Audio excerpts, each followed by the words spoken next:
Hi நண்பர்களே, எல்லாரும் எப்படி இருக்கீங்க? இந்த வீடியோல என்னோட லைஃப்ல நடந்த ஒரு இம்பார்ட்டன்டான ஒரு விஷயத்தோட எக்ஸ்பீரியன்ஸ் பத்தி தான் ஷேர் பண்ண போறேன். வாங்க வீடியோ போகலாம். கொஞ்ச நாளுக்கு முன்னாடி பார்த்தீங்கன்னா, எனக்கு வந்து வயிறு வலி ஸ்டார்ட் ஆச்சு. நார்மல் பெயின் மாதிரி தான் இருந்தது. பார்த்தீங்கன்னா, கொஞ்சம் கொஞ்சமா அதிகமாக ஆரம்பிச்சிச்சு. ஃபர்ஸ்ட் நான் வந்து இக்னோர் பண்ணிட்டேன். டேப்லெட்லேயே க்யூர் பண்ணிக்கலாம் அப்படின்னு பார்த்தேன். ஆனா அது வந்து கொஞ்சம் கொஞ்சமா பெயின் அதிகமாகி ரைட் சைட்ல வந்து பெயின் ரொம்ப அதிகமாயிடுச்சு. அந்த ஸ்டேஜ்ல தான் வந்து நான் வந்து ஹாஸ்பிட்டல் போனேன். நடக்கவே ரொம்ப கஷ்டமா இருந்துச்சு. சரின்னு ஹாஸ்பிட்டல் போகும்போது டாக்டர் வந்து ஸ்கேன் பண்ண சொல்லியிருந்தாங்க. ஸ்கேன் பண்றப்போ பார்த்தீங்கன்னா, அப்பெண்டிக்ஸ் இருக்கு அப்படின்றது வந்து கன்ஃபார்ம் ஆனது.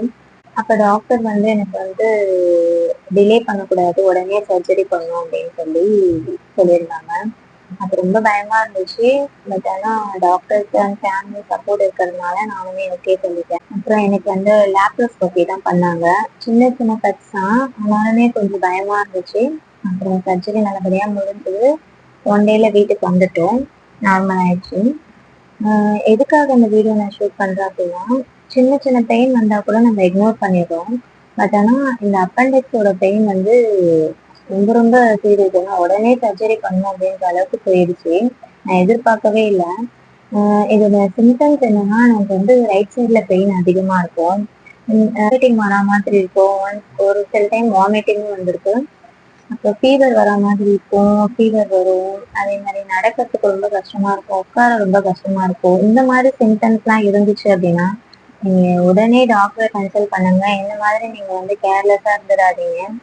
ஏன்னா வந்து இது வந்து ரொம்ப எமர்ஜென்சியா பண்ண வேண்டிய ஒரு சர்ஜரி மாதிரி ஆயிடுச்சு எனக்கு. நான் ரொம்ப நாள் அப்படியே தள்ளி போட்டதுனால ரொம்ப உடனே பண்ண வேண்டிய சர்ஜரி ஆயிடுச்சு. அந்த இது வந்து 7.7 mm இதுவாயிடுச்சு, வளர்ந்துருச்சு. இந்த ப்ராப்ளம் வந்து எதனால வருது அப்படின்னு கேட்கும்போது வந்து சரியான ஆன்சர் வந்து எங்கேயுமே இல்லை.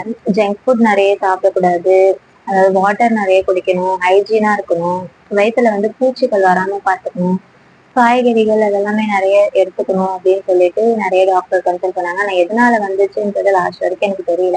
ஆனா இந்த சிம்டம்ஸ் தான் இருந்துச்சுன்னா இக்னோர் பண்ணாம உடனே நீங்க போய் டாக்டர் கன்சல்ட் பண்ணுங்க. என் மனசுல இருந்து சொல்லணும், இந்த டஃப் டைம்ல என் கூட இருந்த என்னோட சப்ஸ்கிரைபர், என்னோட டாக்டர்ஸ், என்னோட ஃபேமிலி எல்லாருக்குமே நான் ரொம்ப தேங்க் பண்றேன். என்னோட சேனலை சப்ஸ்கிரைப் பண்ணி, லைக் பண்ணி, ஷேர் பண்ற எல்லாருக்குமே ரொம்ப நன்றி. என்னோட சப்ஸ்கிரைபருக்கு ரொம்ப நன்றி. இனிமேலும் நான் வந்து கொஞ்சம் நல்ல கண்டென்ட்டா கொண்டு வர ட்ரை பண்றேன். என்னால முடிஞ்ச எஃபர்ட் நான் போடுறேன். சப்போர்ட் பண்ணதுக்கு ரொம்ப தேங்க் பண்றேன். இந்த மாதிரி சிம்டம்ஸ் இருந்தா யாருமே இக்னோர் பண்ணாதீங்க. நான் உங்களுக்கு இதுல போட்டோஸ், அந்த ஸ்கேன் ரிப்போர்ட்ஸ்லாம் ஆட் பண்றேன். நீங்க பாருங்க.